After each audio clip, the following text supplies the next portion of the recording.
Assalamualaikum warahmatullahi wabarakatuh. Perkenalkan, nama saya Diksi Adrian Pratama. Di sini saya sebagai moderator. Eh, Kelompok kami akan membahas tentang penafsiran perjanjian internasional. Sebelum masuk ke pemaparan materi, izinkan saya memperkenalkan anggota kelompok saya terlebih dahulu.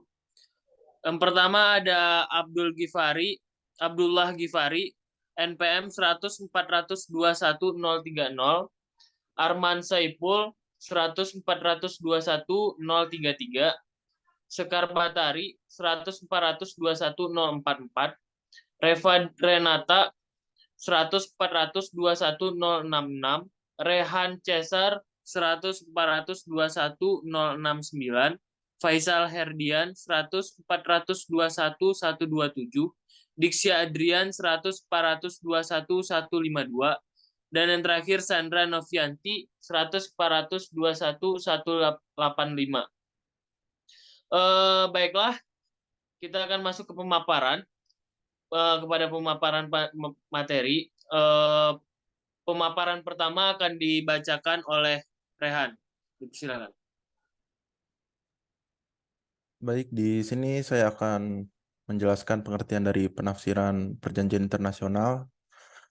Sesuai menurut Dharma Pratap, penafsiran merupakan penjelasan setiap istilah dari suatu perjanjian apabila terdapat pengertian ganda atau tidak jelas dan para pihak memberikan pengertian yang berbeda terhadap istilah yang sama atau tidak dapat memberikan arti apapun terhadap istilah tersebut.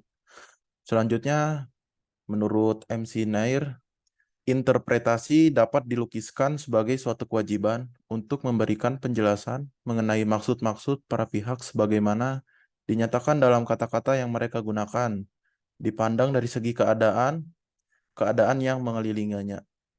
Selanjutnya, menurut George Warzenberger, penafsiran adalah the process of establishing the legal character and effect of a consensus achieved by the parties. Dan dapat disimpulkan bahwasanya penafsiran adalah suatu kegiatan dalam usaha memberikan penjelasan atau pengertian atas kata atau istilah yang kurang jelas maksudnya sehingga orang lain dapat memahaminya. Dan selanjutnya mengenai ruang lingkup akan dijelaskan oleh Saudari Reva Renata. Terima kasih. Baik, terima kasih. Di sini saya akan menjelaskan mengenai ruang lingkup penafsiran perjanjian internasional. Pertama, niat para pihak. Penafsiran perjanjian internasional didasarkan pada niat para pihak yang terlibat dalam perjanjian tersebut.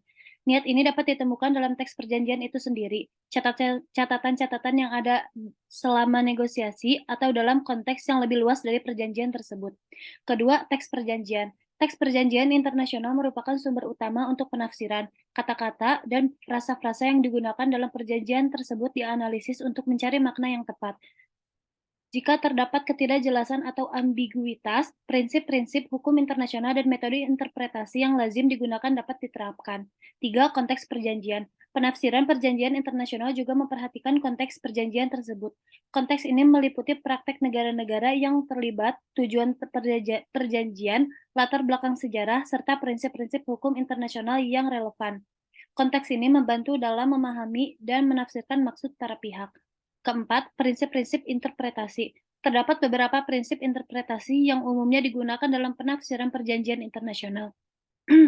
Prinsip-prinsip ini membantu memastikan penafsiran yang konsisten dan adil. Terakhir, pengadilan internasional dan arbitrase. Penafsiran perjanjian internasional seringkali menjadi sengketa di hadapan pengadilan internasional atau lembaga arbitrase. Keputusan-keputusan pengadilan internasional dan lembaga arbitrase ini dapat membentuk presiden yang mempengaruhi penafsiran perjanjian internasional di masa depan. Selanjutnya, materi akan disampaikan oleh Faisal.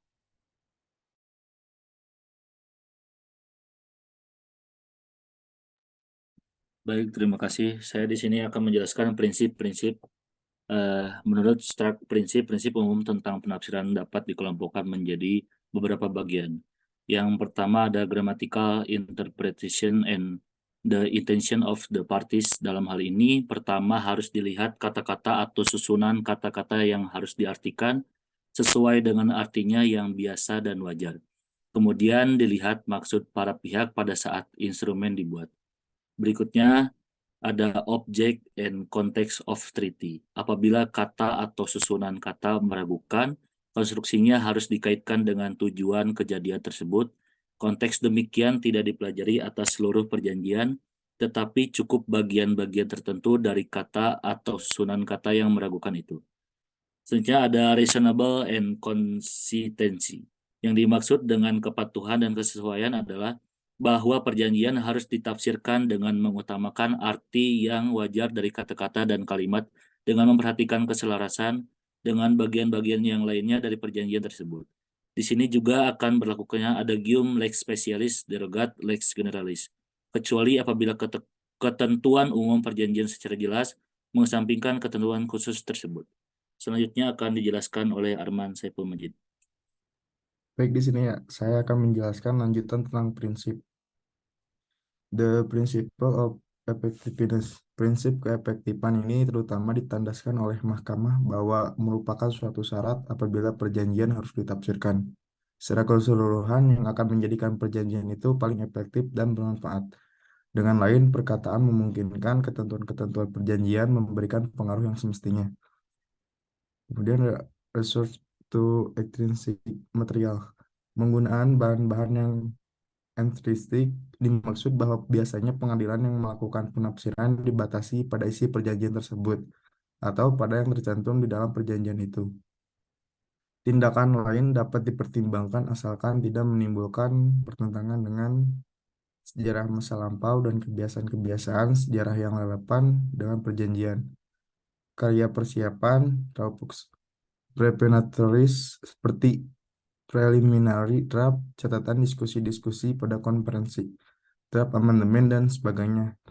Interpretasi protokol-protokol, resolusi-resolusi, dan laporan-laporan komite yang mencantumkan penafsiran yang sudah disepakati.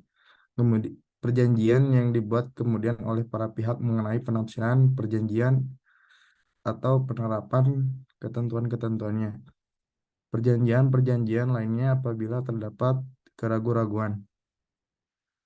Selanjutnya di sini akan dijelaskan oleh Sandra. Selanjutnya, pengecualian yang umumnya diterapkan dalam penafsiran perjanjian internasional. Yang pertama ada prinsip autonomi negara. Prinsip ini menyatakan bahwa negara-negara memiliki hak dan otonomi untuk menafsirkan perjanjian internasional sesuai dengan kebijakan dan hukum nasional mereka. Dalam hal ini, pengadilan internasional atau lembaga penyelesaian sengketa biasanya menghormati penafsiran yang diberikan oleh negara-negara tersebut, kecuali jika penafsiran tersebut melanggar prinsip-prinsip umum hukum internasional. Yang kedua, bahasa perjanjian. Penafsiran perjanjian internasional didasarkan pada teks perjanjian itu sendiri. Artinya, penafsiran dilakukan terhadap kata-kata dan frasa-frasa yang digunakan dalam bahasa asli perjanjian tersebut. Terjemahan perjanjian ke dalam bahasa lain dapat memberikan petunjuk, tetapi teks asli tetap menjadi acuan utama. Dan yang ketiga, integritas dan kesatuan perjanjian. Penafsiran perjanjian internasional harus mempertimbangkan keseluruhan dan kesatuan perjanjian tersebut. Tidak boleh ada penafsiran yang melanggar integritas atau mengabaikan ketentuan-ketentuan lain dalam perjanjian. Selanjutnya akan dijelaskan oleh Abdullah Al-Ghifari. Silakan.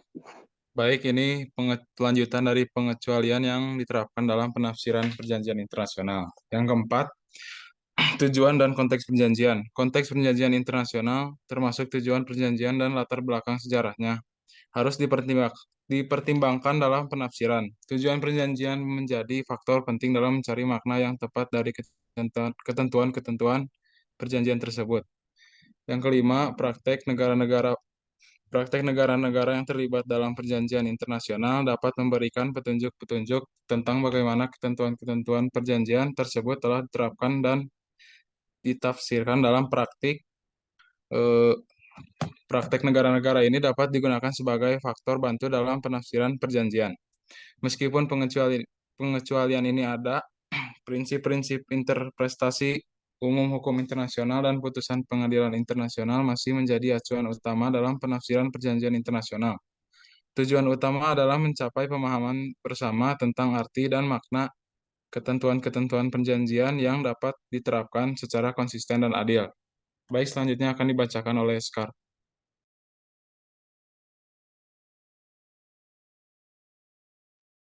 Yang terakhir ini ada contoh kasus. Contoh kasusnya perjanjian perdagangan internasional. Terdapat perjanjian perdagangan internasional yang mengatur tentang penghapusan hambatan perdagangan antar negara. Dalam penafsiran perjanjian ini, negara-negara peserta perlu menentukan arti dari istilah-istilah kunci seperti tarif bea masuk, hambatan non-tarif, atau perlakuan yang adil dan setara. Negara-negara mungkin memiliki pandangan yang berbeda tentang apa yang termasuk dalam setiap kategori tersebut. Penyelesaian sengketa yang muncul dapat melibatkan panel penyelesaian sengketa yang bertugas untuk menafsirkan dan menerapkan ketentuan perjanjian tersebut. Penafsiran dari perjanjian perdagangan internasional merujuk pada interpretasi dan pemahaman terhadap isi dan ketentuan sebuah perjanjian perdagangan yang melibatkan dua atau lebih negara.